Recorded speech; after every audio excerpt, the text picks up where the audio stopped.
And first up, we know the topic of vaccines, it gets people fired up, but there is a new twist. Should doctors be able to refuse to treat patients who won't get vaccinated? It's happening. Pediatricians nationwide are drawing a line in the sand when it comes to vaccinating their patients. As a doctor, I have a very clear policy. No vaccine, no treatment. Chicago pediatrician Dr. Scott Goldstein is just one of a growing number of doctors refusing treatment to patients who don't want to vaccinate their kids. Even though there are very few people who choose not to vaccinate their children, when they do, they're putting other people's children at risk. So far, fewer than a dozen families have left Dr. Goldstein's practice since the announcement was made in June. Some patients feel like it's patient abandonment.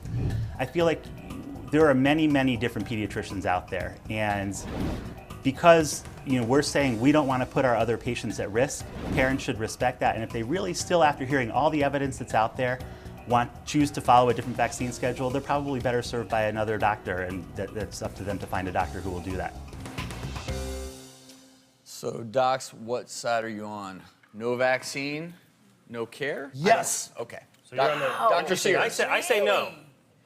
I would just say, as the patient, that I would expect my doctor to really take my concerns to heart, and hell no, he should still provide care. Okay, wait. Let's finish this up. Because Dr. Lisa? Absolutely right. I say absolutely a patient has the right. If you had someone who refused treatment because of religious beliefs or other beliefs, even though I absolutely believe that, the kids should be vaccinated, that's not the question here. It's whether or not the doctor should refuse care. And I think you're actually punishing the child from further care by doing that. If you had someone who was against getting a transfusion, would you not do everything you still could to keep that person alive if they still said, I don't want blood? That's a really good point. This is actually really common. About 70% of pediatricians deal with this on a daily basis. In my area where I practice, there actually are some offices that do that. If they don't follow the complete schedule, you're out. What's the reason for that? Because if you are not vaccinated and you come to the office and bring in whooping cough, and there's a little baby there who's too young to be vaccinated,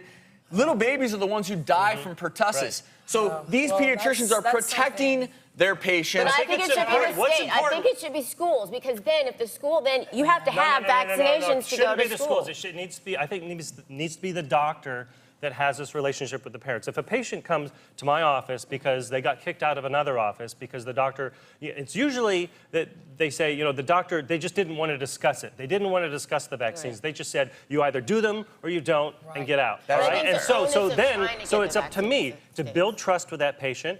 I'm not going to convince them to do all the vaccines that day, but over time, I'm going to say, look, maybe let's at least do these ones. The whooping cough, that's so important. Babies die of whooping cough. It's important for the doctor to understand, talk to the patient, try to understand why. What is your concerns? Is it the cost? For a lot of my patients, it's the cost. Is it what you've read on the internet? Yes. Because I'm curious, as a budding parent autism, yourself, what have you heard out there? Seizures, it's you read all these horror stories about toxins, poisons, side effects of these vaccines, and you go, you know what, I'm going to take a pass. But what you don't read is the ugly stories of kids dying of a vaccine-preventable illness. So the CDC recommends vaccines to protect children from 16 different infectious diseases.